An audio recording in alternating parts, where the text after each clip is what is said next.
Hey all, wanted to wish you a Merry Christmas. So even though there's so many things that have happened this year that really would put a damper on the merry part of Christmas, I wanted to just take a couple of minutes to share with you how you can still find the joy in this Christmas season. Now, as we know, the traditional purposes for Christmas is to celebrate the birth of Jesus Christ, who brought hope and joy into the world.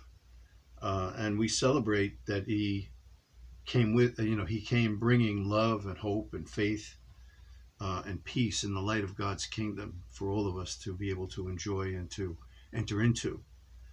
And throughout his life, he demonstrated these elements, of God's love and faith for us, trust for us, hope for us, by living them out and then imparting them to those he chose to follow him and those who actually came and did follow him. And I believe really that for those of us who still follow him today, that those things are still relevant. So I wanted to share them with you, some of the things I saw.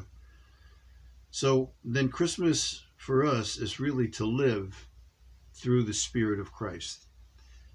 So for me, that became like the thing that I've been focusing on because look, everybody can get depressed by the situation, but we can't let situations rule us. We have the Christ within us. And so I wanted to live by I want to live by the Spirit of Christ, and I want to do it not just in this season. I want to do it throughout my life, so that it becomes the standard, the foundation of the way that I approach life and do life. Love, faith, peace, light, all of these things that Jesus brought and imparted. I want to live that. So for me, and I hope for you as well. Christmas is not just the season. Christmas is a way of life. It's the spirit of Christmas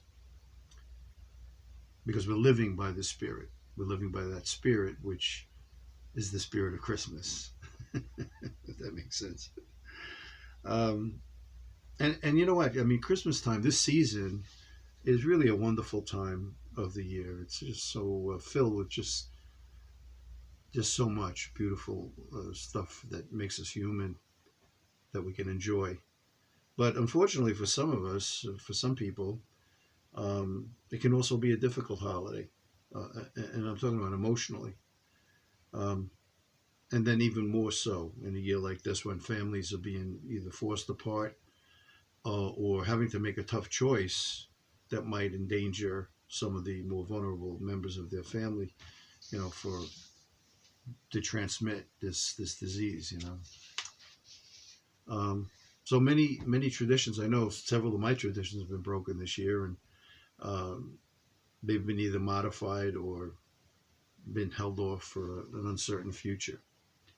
Um, but even in normal years, even without this terrible virus thing that's going on, there's a lot of pressure. There's actually pressure to be festive when you might not feel like it. There's the pressure of commercialism, having to spend a lot of money, and that's why people who don't have a lot of money, they go and maybe stretch themselves and put themselves in debt, put it all on credit, and then you have the stress and all of that goes with having to pay that off. And also, Christmas is a time of gathering, and yet there are many that are lonely and alone at Christmas time, and that can give rise to stress and depression as well. Instead of joy and hope. So to me, there needs to be a refocus to see that Christmas is a lot more than these pressures. Christmas time, if we refocus what our priorities are for Christmas, can turn into that place of joy, that season of hope and joy. So I know that as I've refocused over the years, I realize that the spirit of Christmas is really a condition of my heart.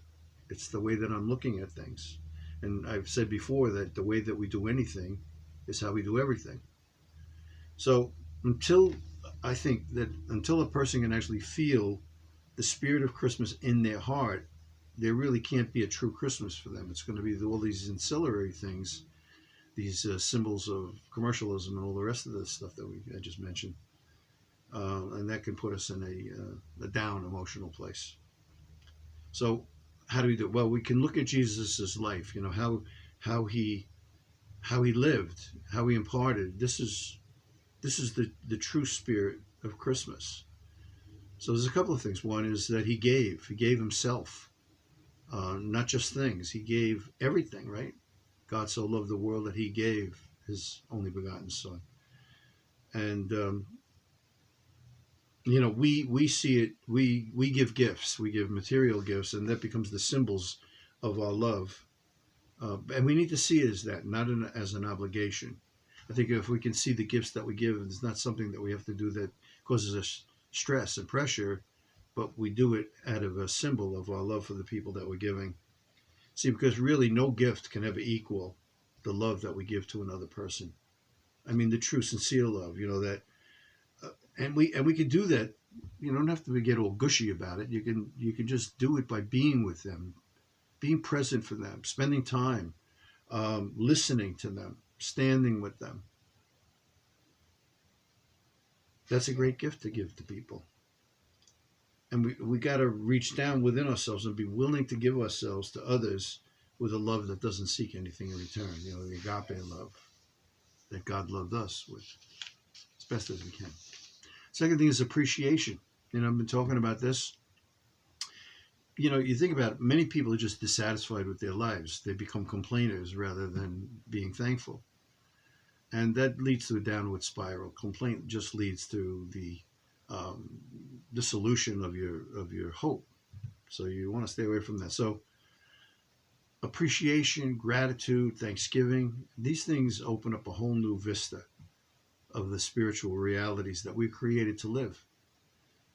And within them lie the supernatural powers of the spirit of Christmas, the powers to transform lives, the powers to turn away from the things that depress us and to look for the hope and the joy that Christ gives us. The third thing I saw in Jesus' life was he did service to people, and he really we're called to do that all. In 2 Corinthians 5:18, God calls us the ministers of reconciliation, those who serve God in a way to bring reconciliation to the people who don't know him yet.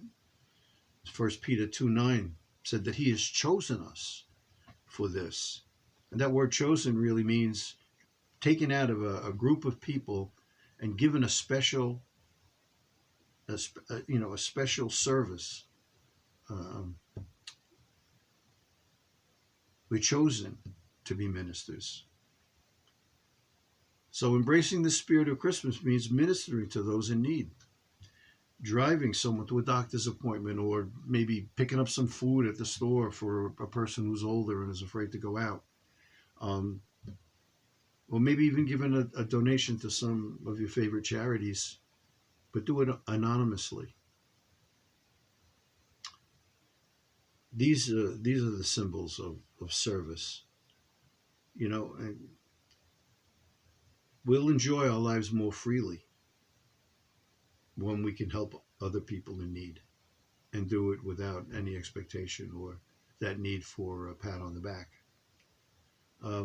Christmas is also a powerful time of reflection. It's a charitable time. It's a time for kindness, a time for sharing, and a time for joy.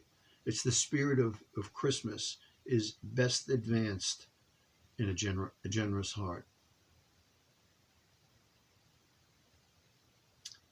And, just like life, we have choices to make every day. So Christmas will become what we decide to make it, just as in life. And if we can embrace the spirit of Christmas, the true spirit of Christmas, in its warmth and joy and love, we will most closely resemble the spirit of Bethlehem and the character of the one, Jesus Christ, born that night to bring great joy and salvation to the world. God bless you, and may you and your family have a Merry Christmas season. Talk to you soon.